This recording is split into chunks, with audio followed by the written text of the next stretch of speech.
On reprend donc notre cours sur les représentations du monde et dans la continuité de ce qu'on faisait la dernière fois, on va réfléchir à l'impact qu'a sur la conscience des gens en général et des penseurs en particulier la révolution scientifique qui a lieu autour du XVIe siècle dont on a déjà parlé à de nombreuses reprises. Donc ce que j'ai fait, c'est que je vous ai juste remis la problématique avec le plan du cours. On a donc vu 3 parties pour l'instant. L'idéal antique du cosmos, les révolutions scientifiques avec la rupture qu'elles instauraient dans la vision de l'univers infini. Troisième point, celui qu'on a vu la dernière fois avec Pascal, à savoir le vertige déclenché par l'immensité de l'univers ainsi découvert et l'angoisse que ça pouvait déclencher. Et aujourd'hui, une version un peu plus positive de l'impact des révolutions scientifiques, la curiosité qui peut être éveillée à ce moment-là, en tout cas le goût de la découverte enclenché par la prise de conscience que le monde est bien plus vaste et bien plus grand que ce qu'on imaginait. Il faut bien voir que c'est un côté angoissant évidemment, mais ça a aussi un côté hyper enthousiasmant. Pourquoi? Parce qu'il y a plein de choses à découvrir, plein d'autres continents à conquérir, à explorer, puis à conquérir éventuellement. On va voir qu'il y a une nuance entre les deux termes. Mais en tout cas, voilà, ça déclenche une soif de connaissance et une curiosité absolument remarquable. Et donc vous savez que à partir du 15e siècle, hein, on a toujours en tête la 492, la découverte de l'Amérique, mais à partir du 15e siècle, c'est des siècles où les explorateurs ont vraiment une activité très forte. On connaît très bien Christophe Colomb, mais c'est pas le seul, et donc il y a plein comme ça d'aventuriers qui partent à la découverte. Et ça déclenche même au niveau de la pensée une curiosité qui est assez folle. On va voir que d'ailleurs en découvrant de nouveaux continents, en découvrant de nouvelles terres, ils découvrent aussi les explorateurs de nouveaux hommes. Et on va voir quelle perception ils vont avoir de ces nouveaux hommes, de ces nouveaux peuples qu'ils découvrent. Alors donc on est dans notre grand 4, le goût de la découverte du nouveau monde. Pourquoi? Parce que c'est ce que je vous disais, le vertige de l'infini appelle aussi la curiosité et le désir de connaissance. Et souvenez-vous toujours de l'étymologie du terme même de philosophie, philein sophia en grec, ça veut dire désirer la connaissance, aimer la connaissance. Donc il y a bien cet appel-là. Pourquoi? Parce que les découvertes scientifiques, effectivement, et les progrès techniques de l'époque excitent la curiosité des hommes. Et d'ailleurs, ce rapport entre science et technique, non seulement c'est les techniques qui permettent de nouvelles découvertes scientifiques, mais c'est aussi les découvertes scientifiques qui motivent de nouvelles inventions techniques. Pourquoi? Parce que vous doutez bien que pour explorer de nouveaux continents, il va falloir qu'on crée des bateaux de plus en plus perfectionnés pour éviter le plus possible les accidents, etc. Donc il y a une stimulation réciproque entre philosophie, science, technique qui se stimulent mutuellement. D'accord? Ce qu'il faut bien voir, c'est que la découverte de nouveaux continents notamment va inciter à décentrer l'homme dans sa représentation du monde. En tout cas, au premier abord. Alors, je vous ai mis en rappel le travail sur la perspective en peinture avec cette idée qu'il y avait une influence sur les artistes de l'ouverture de l'espace et une fascination pour cette infinité de l'espace. Je vous renvoie au cours précédent qu'on a fait sur l'histoire des arts et sur la perspective en peinture. Sur cette disparition de la place privilégiée de l'homme, il y a un impact qui est très fort, notamment au niveau philosophique. Il y a énormément d'impact, mais celui-là, je voulais vous le souligner quand même, c'est l'idée que si l'espace n'est pas clos avec une place attitrée pour l'homme en particulier, dans ce cas-là, l'espace est ouvert à toute l'action humaine, ce qui implique que les penseurs commencent à insister vraiment sur la notion de liberté. C'est-à-dire que l'espace étant infini, l'homme est pleinement libre et même, va dire Descartes, infiniment libre. D'accord? Donc je vous ai mis un texte de Descartes, on le regarde pas maintenant parce que c'est pas en fait notre thématique, c'est juste que vous ayez en tête un petit peu l'impact que ça a aussi au niveau philosophique. Descartes affirme que la liberté de l'homme est la seule faculté liée à sa volonté, la seule faculté qu'il a de façon infinie. Toutes ces autres facultés sont finies, sa faculté de compréhension du monde, sa raison, mais la volonté est infini et donc il est pleinement libre. Et donc ça, c'est une perspective qui est ouverte par la découverte de l'infinité de l'espace. Et donc je vous ai mis une petite remarque qui va servir de point de départ pour notre cours en particulier aujourd'hui. C'est l'idée que depuis l'Antiquité, en fait, évidemment, le goût des découvertes et de la nouveauté, de l'inconnu, de la nouveauté, il date pas de l'époque moderne, c'est-à-dire il n'est pas apparu au XVe siècle. Ce qu'il faut bien voir, c'est qu'il est présent, enfin, voilà, il est intrinsèque à la condition humaine, ce goût de la découverte, et on le retrouve déjà, en fait, dans la pensée philosophique antique. Et donc c'est intéressant d'aller voir les textes antiques de philosophie qui en appellent à ce goût de la découverte. Pourquoi ? Parce que par exemple dans l'origine même de la philosophie, on trouve cette aspiration vers la nouveauté, vers la découverte, cette fascination pour l'inconnu. Pourquoi ? Parce que dans la vie quotidienne, on a tendance à se reposer, on le remarque très bien, hein, sur ce qu'on connaît, sur nos petites habitudes rassurantes, sur ce que l'on connaît un peu intuitivement du monde. Et il est beaucoup plus difficile d'aller vers l'inconnu, d'aller essayer de comprendre des choses qu'on ne connaît pas, parce que ça nous demande beaucoup plus d'efforts, parce que parfois c'est angoissant, parce que finalement on a un confort dans ce qu'on connaît, qui fait qu'on redoute l'inconnu. Or, en fait, la philosophie insiste sur cette découverte de l'inconnu. Pourquoi ? Parce qu'elle nous permet de nous émerveiller à l'égard du monde qui nous entoure. Et ça, c'est, selon Aristote, le point de départ de la philosophie. Qu'est-ce que c'est que la philosophie pour Aristote ? C'est une fois qu'on a accompli nos fonctions qui permettent de satisfaire nos besoins quotidiens, et ben on peut se permettre un petit plus qui est une découverte du monde ou une redécouverte du monde sous un œil nouveau. Une capacité, dit Aristote, à s'étonner devant le monde qui nous entoure. Et donc je vous ai mis un texte d'Aristote dans un ouvrage qui s'appelle Métaphysique, où il développe l'idée que la philosophie est liée à cette découverte de la nouveauté, est liée à cette capacité d'émerveillement et d'étonnement face au monde, et on va voir que finalement, en ce sens-là, si on établit un lien entre philosophie et étonnement, eh ben on va pouvoir établir un lien entre philosophie et voyage. Et c'est pour ça qu'aujourd'hui, on va travailler sur la thématique du voyage. Donc regardons juste ce texte d'Aristote parce qu'il va nous permettre de cibler un petit peu notre problème du jour. Donc je lis. C'est en effet l'étonnement qui poussa, comme aujourd'hui, les premiers penseurs aux spéculations philosophiques. Spéculation, ça veut dire aux réflexions. Au début, leur étonnement porta les difficultés qui se présentaient sur les difficultés qui se présentaient les premières à l'esprit. Puis s'avançant ainsi peu à peu, ils étendirent leur exploration à des problèmes plus importants, tels que les phénomènes de la Lune, ceux du Soleil et des étoiles, enfin la genèse de l'univers. Genèse, ça veut dire création. Or, apercevoir une difficulté et s'étonner, c'est reconnaître sa propre ignorance. C'est pourquoi même l'amour des mythes est en quelque manière amour de la sagesse, car le mythe est un assemblage du merveilleux. Alors, petite pause juste sur cette première partie du texte.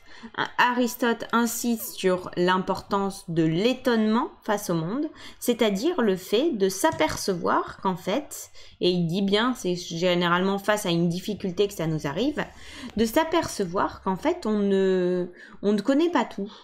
C'est-à-dire dans notre vie quotidienne, on a l'impression d'avoir un savoir-faire d'un certain nombre de choses, de connaître un certain nombre de phénomènes qui nous entourent. En réalité, dès qu'une difficulté se présente, on se rend compte que, en fait, on est plutôt ignorant et que il faut remettre en cause ce qu'on croit savoir. Et du coup, c'est ce terreau d'ignorance qui va donner envie de rechercher la connaissance, d'où l'idée d'un désir de connaissance. L'idée que de reconnaître sa propre ignorance, Aristote la reprend à celui qui est considéré comme le père fondateur de la philosophie occidentale. Vous vous souvenez, c'est le maître à penser de Platon, celui qui n'a jamais écrit d'ouvrage mais qui est pourtant considéré comme le père de la philosophie, c'est Socrate. Socrate disait cette phrase que vous connaissez, vous avez déjà certainement entendu, la seule chose que je sais, c'est que je ne sais rien. Et c'est à partir de cette absence de savoir, de cette conscience de l'ignorance, qu'on va chercher à connaître, d'accord ? Et donc la philosophie, elle naît bien de cette capacité à s'étonner face à une difficulté notamment, du monde qui nous entoure et que l'on croit si bien connaître. D'accord ? Donc on finit le texte. Ainsi donc, si ce fut bien pour échapper à l'ignorance que les premiers philosophes se livrèrent à la philosophie, c'est qu'évidemment ils poursuivaient le savoir en vue de la seule connaissance et non pour une fin utilitaire. Et ce qui s'est passé en réalité en fournit la preuve. Presque toutes les nécessités de la vie et les choses qui intéressent son bien-être et son agrément avaient reçu satisfaction quand on commença à rechercher une discipline de ce genre. Je conclus que manifestement, nous n'avons en vue dans notre recherche aucun intérêt étranger.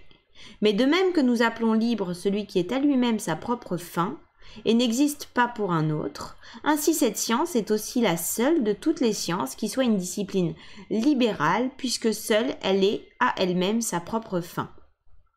Alors cette fin de texte est très compliquée, hein. Ne vous inquiétez pas si vous y avez rien compris, c'est tout à fait normal. Il faut juste qu'on dépatouille déjà au niveau du beau vocabulaire l'idée de finalité. Je ne sais pas si vous vous souvenez, l'idée de finalité, c'est l'idée d'un but, d'accord ? Ici, Aristote dit que la philosophie n'a pas de fin utilitaire, c'est-à-dire qu'elle n'a pas de but en dehors d'elle-même. Qu'est-ce que ça veut dire ? Ça signifie qu'en fait, on ne fait pas de la philosophie pour ensuite faire autre chose, pour s'en servir pour faire autre chose. On ne fait pas de philosophie dans le but de mieux satisfaire ses besoins, dans le but d'améliorer sa qualité de vie, dans le but d'aider quelqu'un, dans le but de mieux travailler, etc.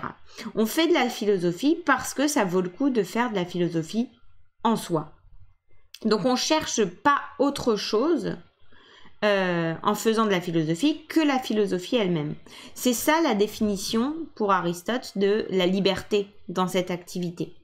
Vous voyez bien que un artisan, par exemple, quand il fait son activité, quand il fabrique un pot en céramique, par exemple, il le fait pour gagner sa vie et puis pour qu'ensuite le pot il puisse être utilisé par un particulier pour accomplir une certaine fin. Or, c'est l'inverse qui se passe dans la philosophie, c'est-à-dire que dans la philosophie, on ne fait jamais de la philosophie pour un autre but que de faire de la philosophie en soi. Et ça permet une liberté de la philosophie. Pourquoi ? Parce que du coup, la philosophie n'est pas dépendante d'un but extérieur auquel elle devrait se plier. Elle est entièrement libre. On peut philosopher sur les sujets qu'on veut parce que de toute façon, quand on philosophe sur un sujet, on le fait parce que l'activité en elle-même, elle nous plaît, en tout cas elle nous stimule intellectuellement et on n'a pas besoin que ça nous serve dans la vie quotidienne au sens vraiment matériel, utilitaire du terme. Donc en fait, finalement, au sens vraiment élémentaire du terme, on pourrait dire la philosophie, elle ne sert à rien. Elle n'a aucune utilité matérielle, pratique, pécuniaire, c'est-à-dire financière, immédiate. Elle a vraiment un but en elle-même. Donc elle ne sert à rien au sens premier. Par contre, elle est très utile au sens très large du terme, puisqu'elle permet de réfléchir à tous les sujets librement, sans être dépendante d'un but accompli. Alors ça, si vous avez compris ça, c'est hyper précieux. C'est ce qu'on appelle en philosophie une finalité interne. La philosophie, elle a son but en elle-même et pas dans un but extérieur auquel elle serait asservie. D'accord ?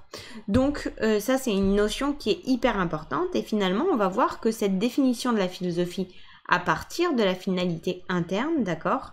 Eh ben, elle va permettre d'établir un lien entre la philosophie, l'art et le voyage, dont on va parler tout de suite. Donc c'est ce que je vous ai mis.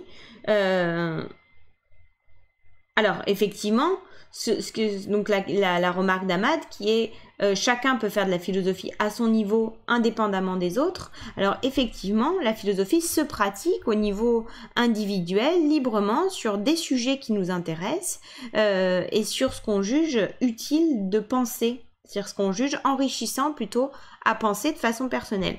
Ce qui ne veut pas dire qu'on va nécessairement faire de la philosophie tout seul. On va pouvoir philosopher à plusieurs. Au contraire, même la naissance de la philosophie, vous vous souvenez, les textes de Platon qu'on a vus, ils sont souvent écrits sous forme de dialogue. Parce que du coup, il y a plusieurs... les pensées des uns et des autres s'enrichissent mutuellement. Mais par contre, effectivement, il y a une liberté totale dans l'acte de philosopher qui fait qu'on peut effectivement se permettre cet étonnement face au monde. C'est-à-dire, techniquement, pour Aristote, on peut se mettre à philosopher sur tout phénomène du quotidien. Vous vous levez le matin avec un certain enthousiasme à l'idée de vivre une nouvelle journée, vous allez pouvoir établir une réflexion philosophique sur cette énergie-là particulière. Au contraire, vous vous levez le matin avec une petite angoisse à l'égard de savoir ce que vous allez faire dans la journée, si vous n'allez pas vous ennuyer, et cet ennui va pouvoir être objet de philosophie particulier. C'est ça qui va en faire une activité pleinement libre. Et donc, par exemple, en ce moment, vous pouvez très bien, et je vous conseille même de le faire, penser à des questions philosophiques qui sont liées à la pandémie actuelle. Par exemple, pourquoi est-ce qu'on pourrait très bien imaginer, sur nos représentations du monde, questionner la place de l'homme dans l'univers avec le phénomène de la pandémie actuelle. Actuellement, il y a la moitié de la population mondiale qui est confinée chez elle parce qu'il y a un être microscopique appelé virus qui terrorise tout le monde. Est-ce que ça permet pas de remettre complètement en cause l'importance de l'espèce humaine sur Terre ? C'est un objet de philosophie absolument génial qui est en train de se présenter à nous et qui peut nous permettre aussi de repenser notre place dans le monde. Donc voilà, liberté de l'activité philosophique qu'on retrouve aussi dans une discipline comme l'art ou dans une démarche comme le voyage. Je vous ai mis une citation qui permet d'établir ce lien entre philosophie et voyage. C'est un philosophe contemporain, c'est-à-dire de notre époque, qui s'appelle Michel Etchaninoff, qui affirme, regardez, puisque philosopher, c'est s'étonner, porter un regard neuf sur le monde, le voyage en représente la condition, la conséquence naturelle ou encore la métaphore. Volontaire ou forcé, calme ou aventureux, enivrant ou décevant, le voyage est lié à la philosophie. Pourquoi ? Parce qu'en fait, regardez, il y a un lien à tous les niveaux entre philosophie et voyage. La philosophie, si elle est bien cette capacité d'étonnement par rapport au monde qui nous entoure, cette capacité à se questionner sur des phénomènes dont on a l'impression qu'ils sont familiers et qui en fait suscitent la réflexion, la philosophie est bien proche du voyage, puisque le voyage, c'est bien cette découverte de nouvelles choses qu'on ne connaît pas, de nouveaux êtres qu'on ne connaît pas, de nouvelles personnes, de rencontres, d'aventures, d'accord ? Et qui vont nous permettre aussi d'ouvrir notre esprit et de susciter notre pensée. Et donc, le lien entre voyage et philosophie, vous voyez, il l'établit à plein de niveaux. Le voyage, c'est bien la condition de la philosophie. Il faut bien voyager, c'est-à-dire découvrir de nouvelles choses pour philosopher, mais ça en est aussi la conséquence. Pourquoi ? Parce que éveiller la réflexion philosophique, ça nous donne envie d'aller découvrir du nouveau aussi par le biais du voyage, ou encore la métaphore, c'est-à-dire qu'on peut simplement établir une comparaison entre voyage et philosophie. D'accord ? Donc il y a bien un lien entre les deux. Et je vous ai mis la citation que je trouve intéressante d'un voyageur très connu qui était aussi écrivain, qui s'appelle Nicolas Bouvier, c'est un voyageur du XXe siècle, qui affirme, regardez, un voyage se passe de motifs. Il ne tarde pas à prouver qu'il se suffit à lui-même. On croit qu'on va faire un voyage, mais bientôt c'est le voyage qui vous fait ou qui vous défait. Et là, ce qui est génial, c'est que dans cette phrase, regardez, un voyage se passe de motifs. Il ne tarde pas à prouver qu'il se suffit à lui-même. On retrouve exactement l'idée qu'on avait dans le texte d'Aristote juste au-dessus de regarder, quand on fait de la philosophie, nous n'avons en vue dans notre recherche aucun intérêt étranger. La philosophie, comme le voyage, se suffit à elle-même. D'accord ? Elle n'a pas de fin utilitaire en dehors d'elle-même. Et donc, on trouve exactement une analogie entre les deux. Regardez, en route, le mieux, c'est de se perdre. Lorsqu'on s'égare, les projets font place aux surprises. Donc on a bien cette idée de l'étonnement qu'on voyait aussi chez Aristote. Et c'est alors, mais alors seulement, que le voyage commence.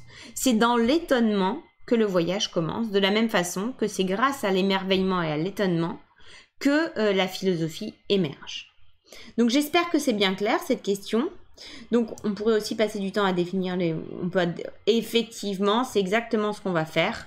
On va passer du temps sur la réflexion sur le voyage et c'est ce qu'on va faire tout de suite. Alors, est-ce que cette première partie du cours, avant de passer à la thématique plus précise du voyage et d'un sujet de réflexion sur le voyage, est-ce que c'est clair cette idée de la finalité interne de la philosophie et du rapprochement entre philosophie, art, étonnement, voyage? Est-ce que tout le monde a bien compris cette proximité entre ces différentes dimensions?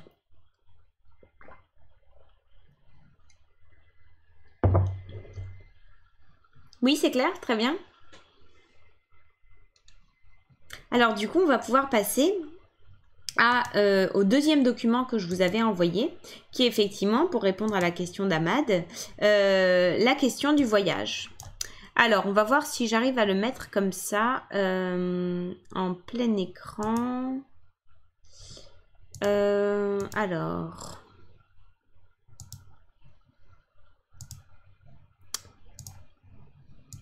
Qu'est-ce que je fais? Alors, est-ce que si je mets comme ça...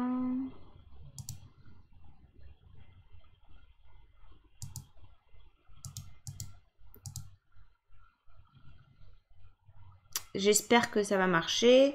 Alors, on va passer comme ça.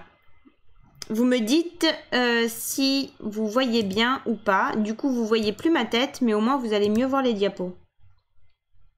Est-ce que là, vous voyez bien ou pas? Dites-moi dans le chat rapidement si vous voyez bien.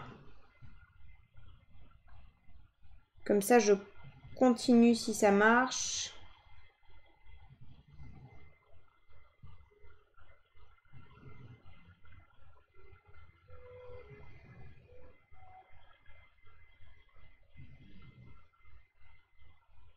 Alors, est-ce que ça marche bien?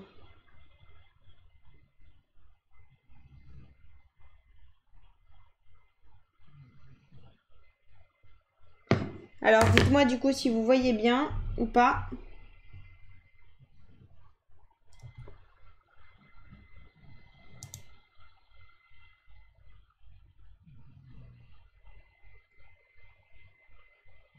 Bon, parfait. Si vous voyez bien, c'est bon. Alors, du coup, la question qu'on va poser, ça va être pourquoi voyageons-nous? Et on va voir, on choisit un biais un peu historique, mais vous allez voir qu'il y a plein de raisons pour lesquelles on voyage. Et on va partir justement de notre réflexion sur la découverte de nouveaux continents et même l'esprit de conquête qui est celui du 15e, 16e, 17e siècle, qui est lié aux découvertes scientifiques de l'époque. Alors pourquoi voyageons-nous? Comme introduction, on pourrait partir de la définition du voyage. Qu'est-ce que c'est que le voyage? Le voyage, c'est étymologiquement, via en latin, la route, le chemin. Voyager, c'est donc partir d'un lieu qu'on connaît, de notre quotidien, quitter le connu pour voyager, pour aller sur le chemin de l'inconnu. C'est bien cette idée de cheminement qui importe dans le voyage et pas de but, d'accord? Donc on voyage pour voyager, on voyage pas pour parvenir à un but, en tout cas étymologiquement. Ce qui est intéressant, c'est de remarquer qu'au 15e, 16e siècle, si les hommes voyagent, c'est bien pour découvrir, pour conquérir, pour explorer de nouvelles terres.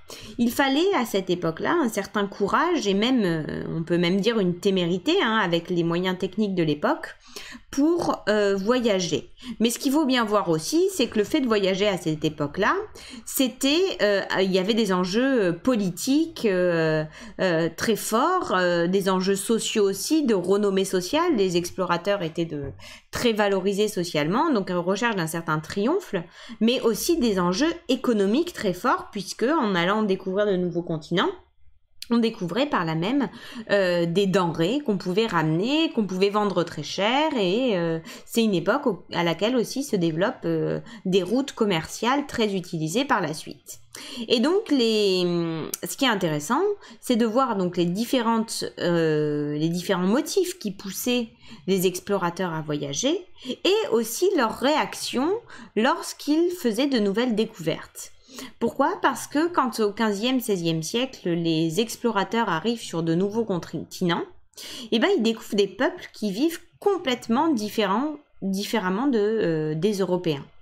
Et étant donné qu'ils ont comme point de repère la culture européenne, avec sa religion, son langage, ses moyens techniques, ses habitudes, ses mœurs, ses rituels, etc., et ben en fait, en découvrant des habitudes de vie et des cultures complètement différentes sur d'autres continents, et ben leur réaction a été celle d'un certain ethnocentrisme. Qu'est-ce que c'est que l'ethnocentrisme? On va en reparler beaucoup dans la deuxième partie du cours, mais l'ethnocentrisme, c'est ce jugement un peu réflexe, un peu spontané, qui fait qu'on a l'impression que notre culture est supérieure à celle des autres. Et la réaction ethnocentrique, elle va être très forte de la part des explorateurs et des conquérants, puisque ils vont, en découvrant d'autres peuples sur d'autres continents, penser que ces peuples sont bien en retard dans la marche du progrès, et qu'il faut les aider à développer une religion, une culture, un langage, des habitudes, des vêtements qui ressemblent à ceux des Européens. Et donc ça va être finalement ce jugement-là qui va être à l'origine, par exemple, de processus aussi complexes que celui de la colonisation, qui vont pousser les Européens à conquérir d'autres continents et à imposer leur mode de vie à d'autres peuples pour leur montrer vraiment comment progresser dans l'histoire. Ce qui est intéressant, c'est en faisant un saut temporel de voir que de nos jours, l'ethnocentrisme existe encore. On a toujours ce jugement spontané qui nous pousse à estimer que notre culture est bien supérieure à celle des autres. Vous remarquez, ne serait-ce qu'avec la pandémie actuelle, la réaction médiatique, par exemple, au marché d'animaux vivants en Chine, c'est une réaction qui a été ethnocentrique. Très généralement, on s'est dit, quelle bande de barbares, vendre des animaux vivants et manger n'importe quoi, c'est pas digne d'une civilisation développée, etc. Et donc, il y a eu ce jugement ethnocentrique. Alors, ce qui ne veut pas dire que c'est pas condamnable au niveau de l'hygiène, par exemple, les marchés d'animaux. Mais ça veut juste dire que dans la manière de traiter les choses, il y avait un ethnocentrisme. Et ce qui est intéressant, c'est que l'ethnocentrisme, il existe aussi dans notre manière de voyager aujourd'hui. Le voyage, il n'a plus du tout le même sens qu'au 15e, 16e siècle. Il a complètement perdu la dimension de témérité et de courage. Au contraire, il s'est complètement banalisé et il s'est même démocratisé, au point que c'est devenu ce qu'on appelle un loisir, qui est presque nécessaire pour compenser une vie quotidienne finalement enfermée dans le travail. Ce loisir, on lui a donné un nom qui est particulier, qui est celui du tourisme.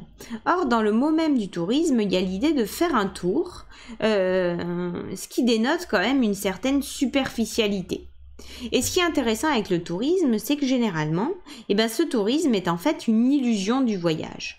Pourquoi? Parce que dans le tourisme, en fait, on se donne le prétexte d'aller rencontrer de la nouveauté et d'aller découvrir de nouvelles personnes, alors qu'en réalité, le tourisme est très souvent, majoritairement en tout cas, fondé sur le fait de retrouver dans un autre pays, par exemple, le mode de vie qu'on a habituellement, avec les repères qu'on a habituellement et finalement s'entourer de gens qu'on a l'habitude de voir. Et donc il est à l'opposé de l'idée d'une confrontation à l'imprévu, à l'inattendu, au cheminement errant sans chemin préalable. D'accord ? Et donc du coup, la question qu'on peut se poser, c'est face à ces deux motifs du voyage qui conduisent tous les deux à une forme d'ethnocentrisme, voire d'égocentrisme, c'est-à-dire de fait d'être centré carrément sur soi, est-ce que finalement le voyage, c'est forcément réduit à de l'ethnocentrisme? Est-ce qu'on ne peut pas voyager pour vraiment découvrir du nouveau et des autres et se laisser prendre à l'imprévu? Et donc on va développer une réflexion en 3 temps, où on va essayer de voir un petit peu ce qu'est le voyage. Donc le premier temps, le voyage, c'est une conquête de nouvelles terres et une conquête de nouveaux peuples. Alors, premièrement, donc on va repartir de cette vision du voyage qui est celle du 15e, 16e siècle. Le voyage est mu, c'est-à-dire mis en mouvement par le goût de la nouveauté, de la découverte et de la conquête.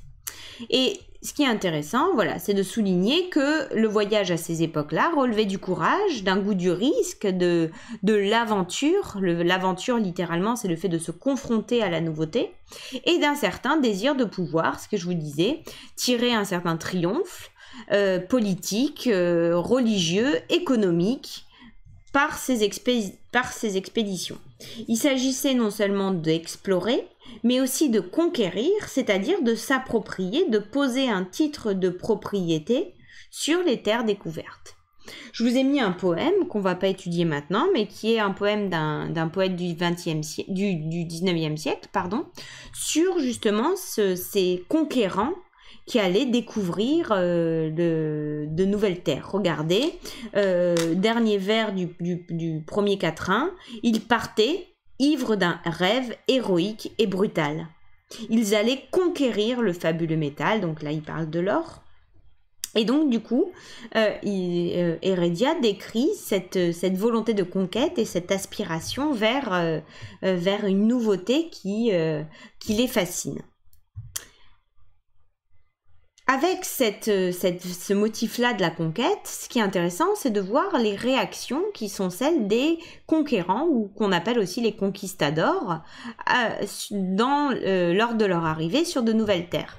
Lorsqu'ils découvrent de nouveaux peuples, ce qui est intéressant de souligner, c'est qu'ils les jugent souvent primitifs. Et donc, comme ils les jugent primitifs, les pauvres, ils sont habillés d'une pauvre de vêtements qui sont complètement décomposés, avec des plumes sur la tête et des arcs pour chasser. Il faut leur montrer ce que c'est que la vraie civilisation. Et donc, il faut leur imposer la culture européenne, presque pour leur bien. D'accord ? Donc, je vous ai mis un extrait d'une lettre d'un conquérant qui s'appelle Pedro Vaz de Caminha, qui écrit à son roi espagnol, d'accord, pour lui dire que dans les peuples qu'il a découverts, il allait pouvoir imposer sans aucun problème la religion chrétienne, parce qu'il est temps qu'ils entrent en civilisation. Donc regardez ce qu'il dit. Ils me paraissent des gens, donc les gens qu'il découvre sur place, d'une telle innocence que si on pouvait les comprendre et qu'ils nous comprissent, ils seraient bientôt chrétiens, car ils n'ont pas de croyance et n'en connaissent aucune à ce qu'il semble. D'accord ? Donc on a bien cette idée qu'il va falloir propager, regardez les derniers termes, la sainte foi et utiliser la terre découverte. Regardez, cette terre est si plaisante que si l'on veut en tirer profit, tout pourra y être cultivé. Et donc on conquiert de nouvelles terres, on impose la culture européenne à de nouveaux peuples, et ça a donné naissance évidemment à tous les mouvements de colonisation qui se sont développés jusqu'au XXe siècle, d'une certaine manière. Je vous ai mis sur le côté une image, une représentation picturale du 18e de Christophe Colomb découvrant l'Amérique, donc vous voyez avec les Indiens, et je vous ai mis aussi 2 planches de bulles de phylactères, on appelle ça, de Tintin au Congo, où on a effectivement une mise en scène d'une réaction ethnocentrique particulièrement prononcée. Donc ça, c'était pour la première partie. Deuxième partie, notre voyage, c'est aussi malheureusement une illusion de la nouveauté, et c'est devenu de plus en plus le voyage un moyen pour un artifice pour faire croire qu'on est curieux du nouveau, alors qu'en réalité on ne cherche qu'à mieux se retrouver soi-même dans sa culture et à idéaliser l'autre comme fondamentalement différent. Alors, ce qui est intéressant, c'est de remarquer au XIXe siècle le fait que de nombreux penseurs, philosophes, poètes, peintres se lassent de la vie quotidienne qui est désormais celle d'un monde industrialisé. Et donc, ils souhaitent découvrir un ailleurs qu'ils fantasment complètement et qui serait radicalement différent du nôtre. Et finalement, paradoxalement, c'est en voulant découvrir un ailleurs et un autre, une altérité complètement radicalement différente, qu'il passe complètement à côté de la rencontre des autres hommes. Je vous ai mis cet exemple de l'orientalisme en peinture parce qu'il est assez intéressant.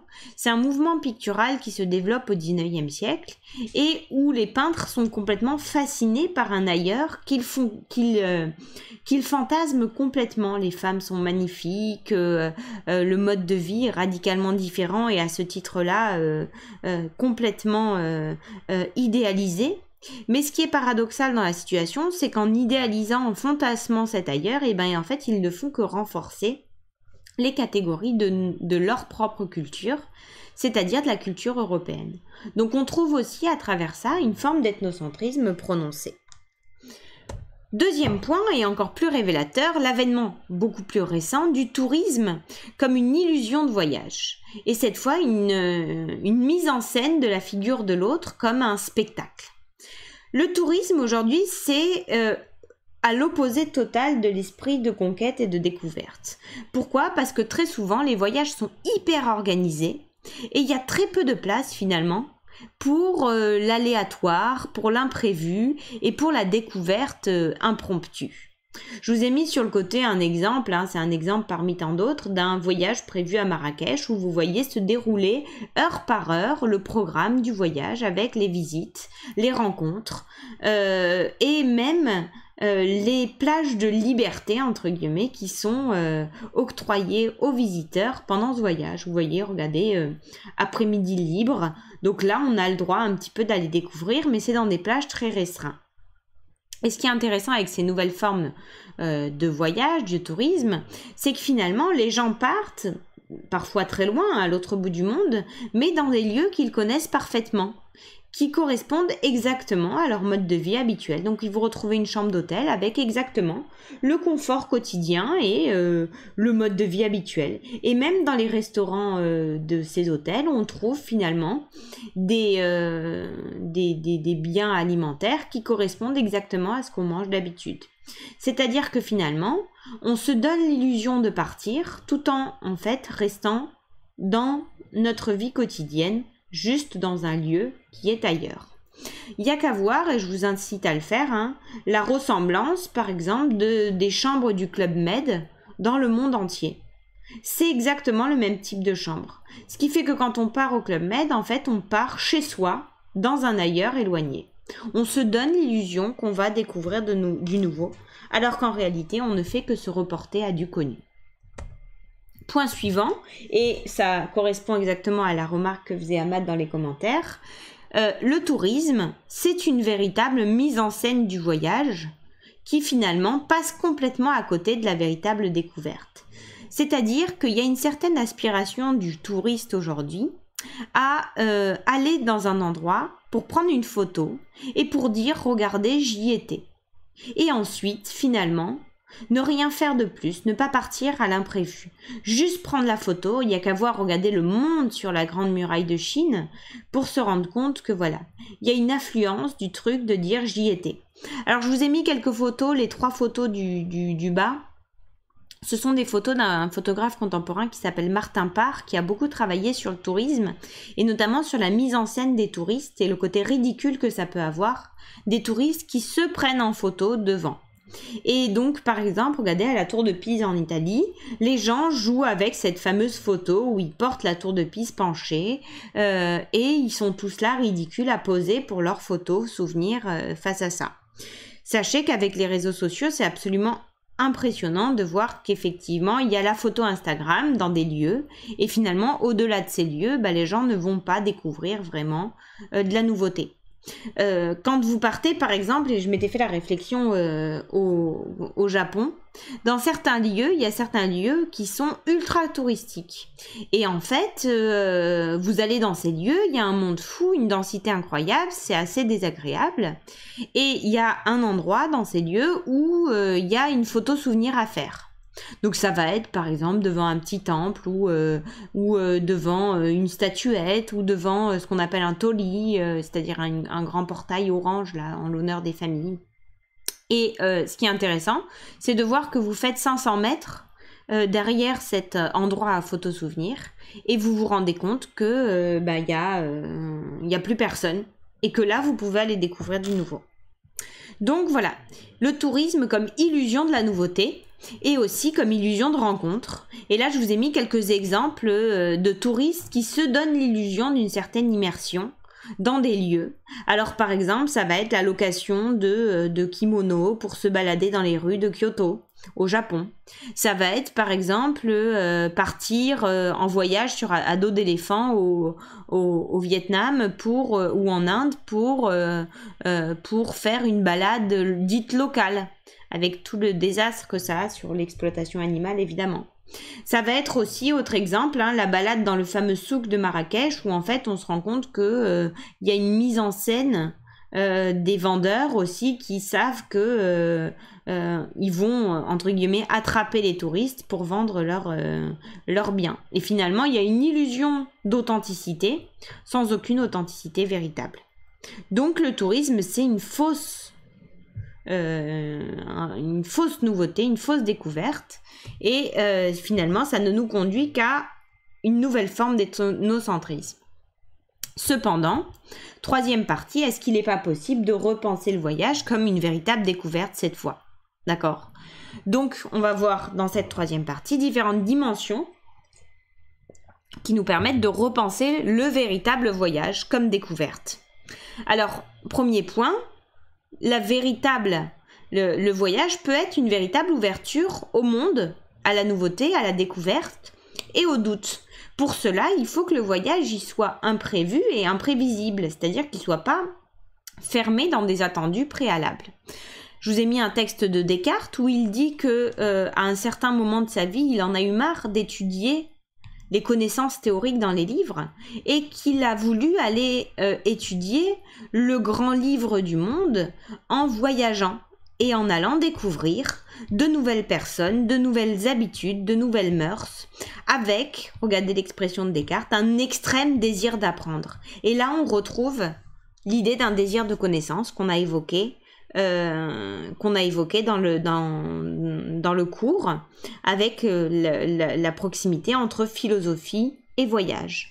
Regardez la dernière phrase de ce texte. « J'apprenais à ne rien croire trop fermement de ce qui m'avait été persuadé, que par l'exemple et par la coutume, et ainsi je me délivrais peu à peu de beaucoup d'erreurs qui peuvent offusquer notre lumière naturelle et nous rendre moins capables d'entendre raison. » Et donc le fait de voyager lui permet de découvrir de la nouveauté et de surmonter des préjugés dans lesquels il s'était enfermé. Grâce à la découverte de l'autre, d'autres coutumes, d'autres gens, il remet en cause son propre mode de vie.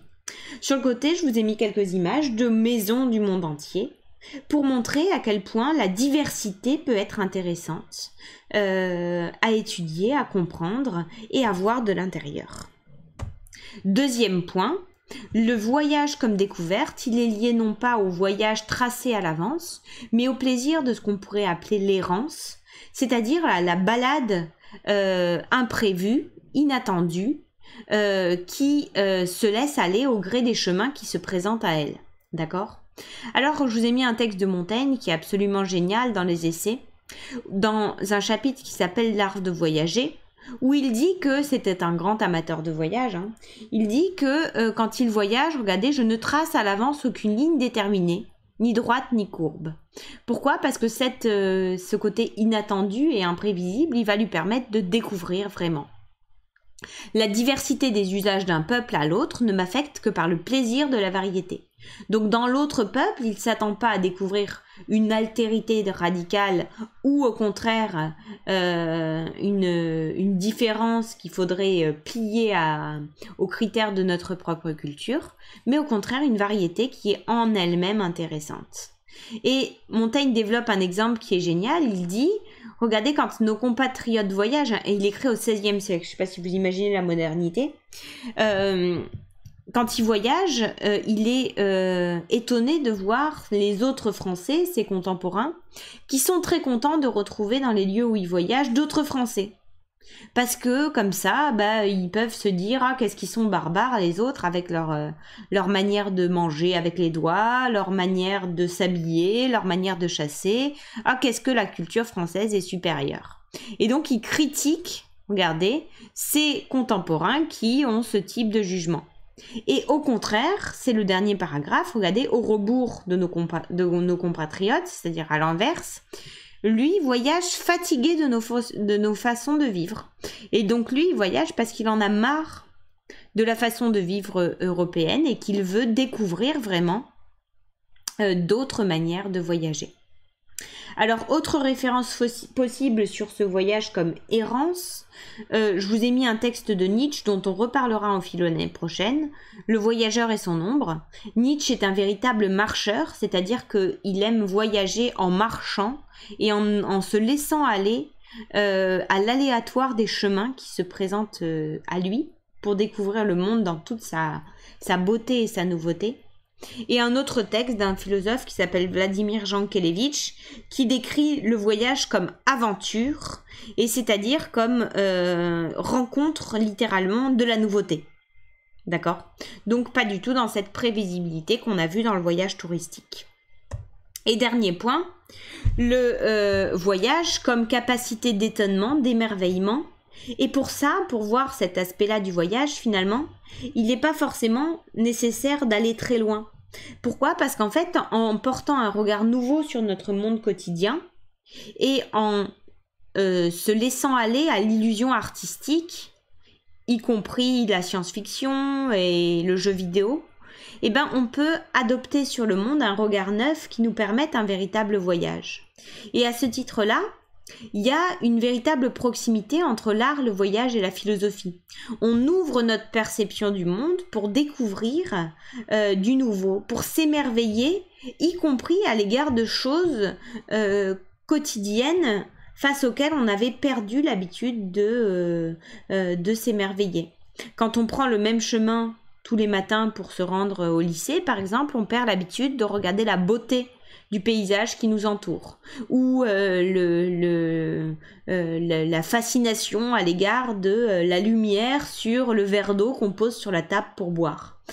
Il faut, à travers l'art, la philosophie et le voyage, retrouver un regard neuf sur le monde qui nous permette de nous émerveiller.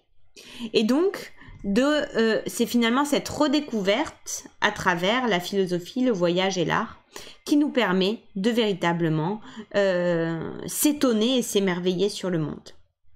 Je vous ai mis un texte magnifique de Bergson sur cette question-là, où il établit une proximité entre la philosophie et l'art, mais vous allez voir qu'on a exactement cette thématique du voyage. Il s'agit bien de voir avec des yeux de peintre, c'est voir mieux que le commun des mortels. Le peintre, c'est celui qui est capable de s'émerveiller sur des choses qui nous paraissent banales. Je vous ai mis sur le côté un tableau de Velázquez, un peintre espagnol du XVIIe siècle, qui par exemple sur cette scène qui s'appelle le porteur d'eau, représente des objets quotidiens avec une magnificence incroyable. Regardez, ne serait-ce que, je ne sais pas si vous voyez bien, hein, mais les gouttes d'eau sur le pot au milieu, elles sont d'une finesse avec le reflet de la lumière incroyable. Et c'est ça le regard artistique, c'est ces choses qu'on perd l'habitude de voir et qui en fait dans notre quotidien nous font voyager. Il y a un poète qui s'appelle Francis Ponge qui a écrit un petit recueil qui s'appelle Le parti pris des choses, où il propose de revisiter des objets du quotidien en voyant le côté merveilleux, incroyable. Quelques autres exemples. Sur la gauche, vous avez la dentelière de Vermeer. Ce qui est génial, c'est que c'est une femme du quotidien qui fait une tâche ménagère. Et à l'époque où peint Vermeer, au XVIIe siècle, c'est des femmes qu'on ne voyait pas puisqu'elles appartenaient au décor quotidien, à la banalité quotidienne. Et Vermeer porte sur elle un regard complètement nouveau. Vous connaissez de lui sans doute La laitière, qui est aussi une femme de ce quotidien qu'on a perdu l'habitude de regarder. Et vous voyez sur ce tableau-là la finesse avec laquelle Vermeer représente par exemple les fils avec lesquels elle est en train de peindre. C'est d'une beauté absolument incroyable. Autre exemple, au milieu, la nature morte de Cézanne, qui adorait peindre des pommes. Et à travers les pommes, il y voit des objets d'une infinie variété de couleurs et de luminosité qui font qu'elles sont objets de voyage en tant que telles. elles sont sujets vraiment à un émerveillement pour lequel finalement on n'a pas besoin de partir bien loin pour découvrir de la nouveauté. Pourquoi? Parce que ces pommes, on a l'habitude de les manger au quotidien, mais plus du tout de les regarder. Enfin, dernier exemple, sur la droite, c'est un peintre du XXe siècle qui s'appelle Pierre Bonnard. C'est le peintre du quotidien par excellence, qui a majoritairement peint de sa maison et de son jardin, et qui en réalité nous invite à un voyage merveilleux à travers la fenêtre de sa maison elle-même. Et je vous ai mis un petit exemple, il le peint à l'intérieur de chez lui ici. On voit son petit chat au premier plan, sa fenêtre au deuxième plan, et enfin au dernier plan, le paysage extérieur qui s'ouvre à lui et qui est objet d'un voyage imaginaire absolument incroyable, qui est véritablement source d'émerveillement et de découverte. Et donc c'est peut-être ça finalement, la véritable source du voyage. Donc voilà.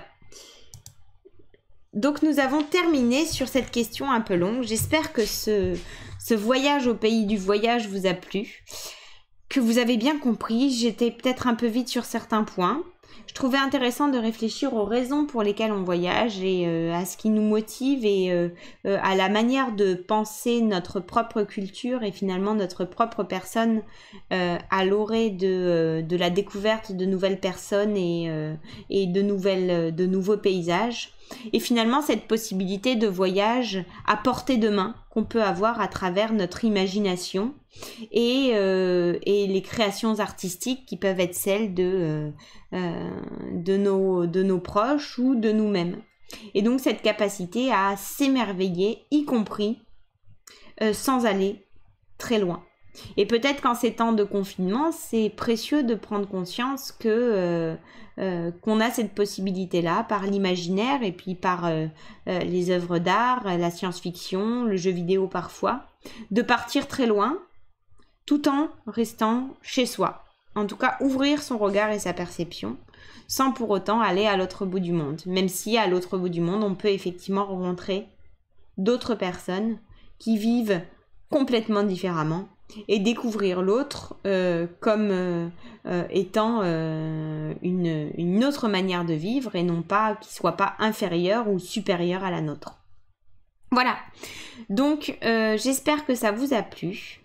Je vous souhaite une bonne soirée et je vous dis à bientôt.